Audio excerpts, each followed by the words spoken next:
Welcome back to the Punctures Chance podcast. I'm here today with Andy Clarke. Andy, we're obviously here at the press conference, the launch press conference for Jessica McCaskill and Lauren Price. What do you make of the fight?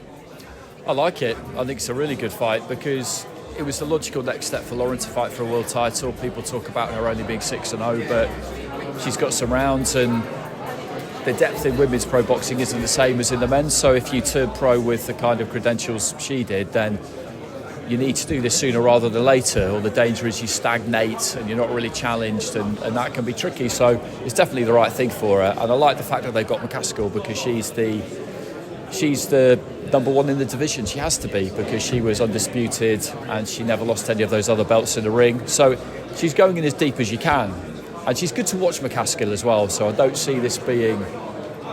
She's all action anyway. Things can get a little bit messy with her at times, but she's aggressive.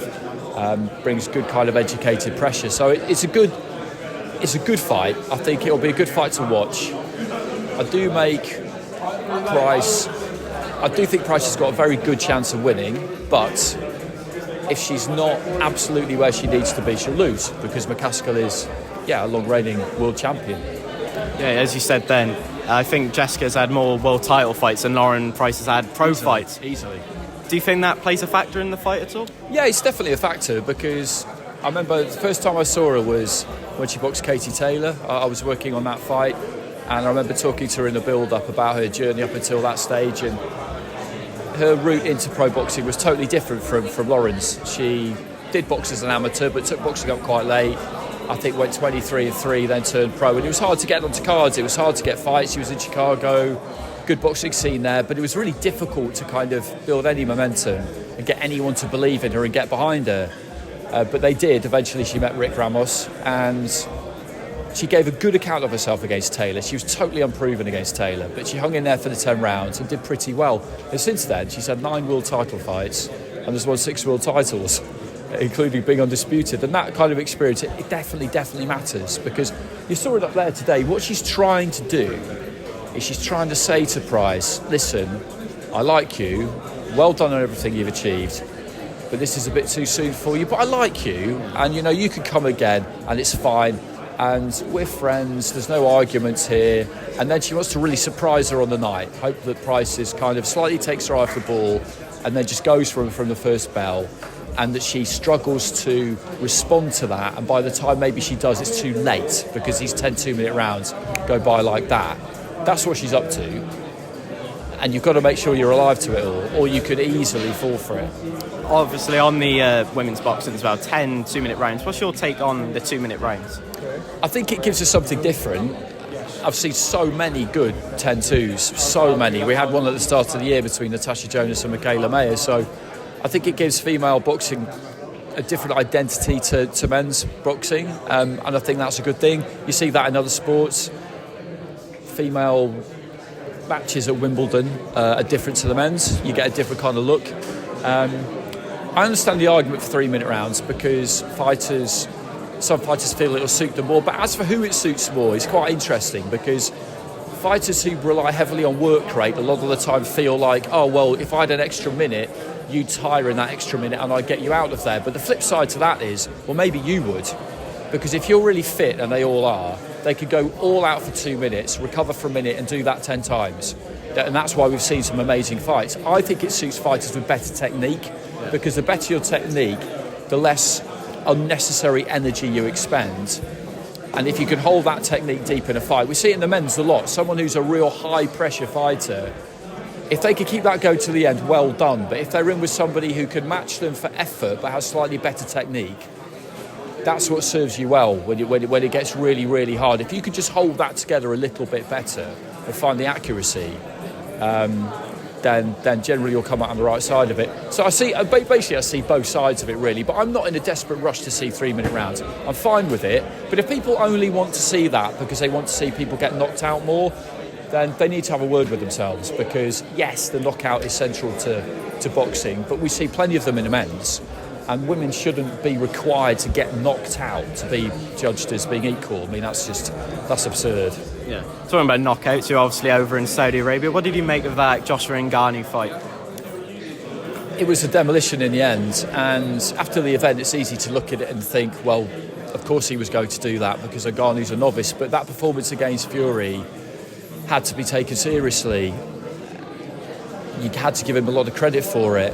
Fury wasn't at the races that night, but still, it was an unbelievable effort to run him that close in your first pro fight. And so you had to take it very seriously. Joshua obviously did. And he just couldn't handle it. And I'll be interested to see what he does now in Ngannou, because that's a tough knockout to get over. I've been looking into this in real depth the last year or so, and there's kind of different types of knockouts, basically. Anyone can get caught with one early in the fight that they don't see. You know, everyone agrees on that. If you get caught cold with one that you're not braced for, anyone can go. And there's no real shame in it. And in terms of getting over it mentally, it's not that bad, because you can say to yourself, well, that's what happened, and everybody agrees that can happen to anyone. You could get knocked out deep in a fight when resistance levels are low. Classic would be my friend Matt Macklin getting knocked out by Jamie Moore. And again, you can explain that one to yourself, although physically that can potentially be very damaging, because you can think, well, I gave it everything I had. It was that point of the fight where whoever landed clean next was going to go, and it was me. A difficult one is when something happens to you that you could never have imagined would happen. And that's what happened to Ngannou, because it wasn't that he got caught cold early with something he wasn't braced for. He saw those punches, he just couldn't handle them. Yeah. And I think that's really, really difficult, because when you're a proud champion and you've achieved a lot, trust me, he never thought that could happen to him, that anyone could do that to him. But he got obliterated. He went to the press conference, he appeared about halfway through. I didn't really feel like he needed to be there, and you could tell that he knew where he was and what was happening, but he hadn't processed it yet. Yeah. And he's probably doing that now, so he's in for a rough few weeks, because he just got shown that maybe he doesn't really belong at that level in boxing, and that is, that's a very sobering realisation. Also on the card, Nick Ball and Ray Vargas, quite controversial. What was your take on that unanimous decision draw? I thought Nick won. I thought he did enough. I felt like you could definitely have given Vargas all 6 of the first 6. I had it 5-1 at halfway, but I recognise it could have been 6-0 Vargas. But equally, I felt that Nick Ball won the final 6 just as clearly, maybe even more clearly. And then when you factor in the knockdowns, he wins the fight. Best case scenario for Vargas was 6-6, I thought. I couldn't find another round for him in there. So I thought Nick Ball won. I thought he won the fight, and I thought he legitimately was hard done by. Because, as I say, when you say you can see 6-6, it's easy for people to say, well, if you can see 6-6, then surely you can see 7-5. I mean, it's only one more round, but you have to draw the line somewhere. You have to stop at some point, don't you? And I felt like it was quite easy to score. So, yeah, he was unlucky. He was unlucky. And you've got some very different scorecards there. The Korean judge had 116-110, so 8-4 Nick Ball, which I thought was probably a little bit too far that way. But I could see it, because there was one round I gave him in the first 6, and then there was another one that was quite close. The draw is 7-5 in rounds Vargas. Again, I'm nearly there, but I couldn't quite see it. And then the 8-4 in favour of Ray Vargas, I just didn't see that at all. But yeah, we end up talking about judging regularly, don't we? It's never gonna go away. Moving back around this fight, just a week after this fight, Alexander Usyk takes on Tyson Fury. Just wondering, what's your thoughts on that fight? I've always picked Fury. I'm going to stick with Fury, I think, because I feel like he let himself down against Ngannou, and he's a big night performer. I personally feel like he does have enough left. People are questioning that, and I understand why, because you could say that his last really good performance was 4 years ago against Wilder in the second fight.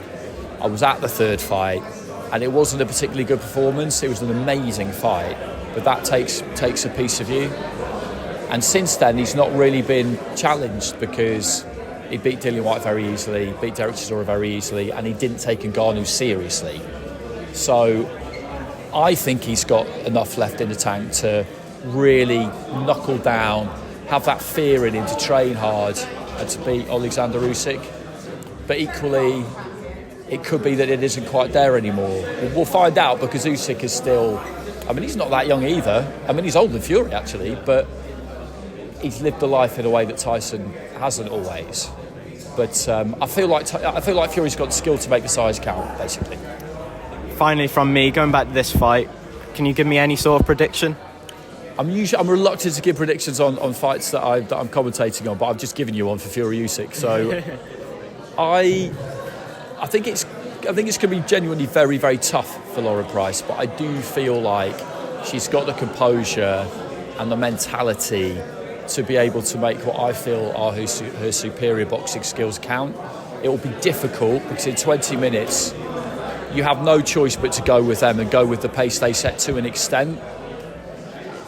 Being patient is a very tricky thing to do over that sprint format, but I think that she'll be able to do it. So I do think she'll get it done, Lauren Price, but it's going to be hard. Were you surprised that it's been so long for her to be fighting in the pro ranks now? Do you think she deserves, she's had this main event fight now, she's come back to Wales for the first time since turning pro. Do you think that's going to play a factor in it as well? I think she'll, in a positive way, yeah, in a positive way. I didn't really understand it when they didn't make a debut here. I thought it was just an obvious thing to do, bring an Olympic gold medalist home and a homecoming and do that. But there must have been a reason for that. But this is the next best thing, first world title fight back in Wales. And I do feel like there's another kind of, Wales is ready to go with another kind of wave, because Joe's won a world title. Joe Cordina is a fighter I really, really like. I think he could go on to become just like a brilliant fighter. And Lauren Price same. And if everybody can really get behind them, that would be brilliant. They've got the Crofts who just turned pro. I like them. I think they're I think they're going to be good to watch. And there's some others on the GB setup as well. And yeah, this is, I don't think people really understand a lot of the time if you don't come down here. I came here for a lot of cup finals when I was working for radio back in the day, and I've been here on rugby weekends and stuff like that, not to watch it, just happened to be here at the same time. And I don't think people really understand how sports mad people are here. It's not an English thing, it's really not.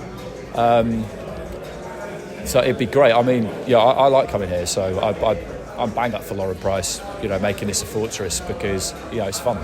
Right, thanks so much.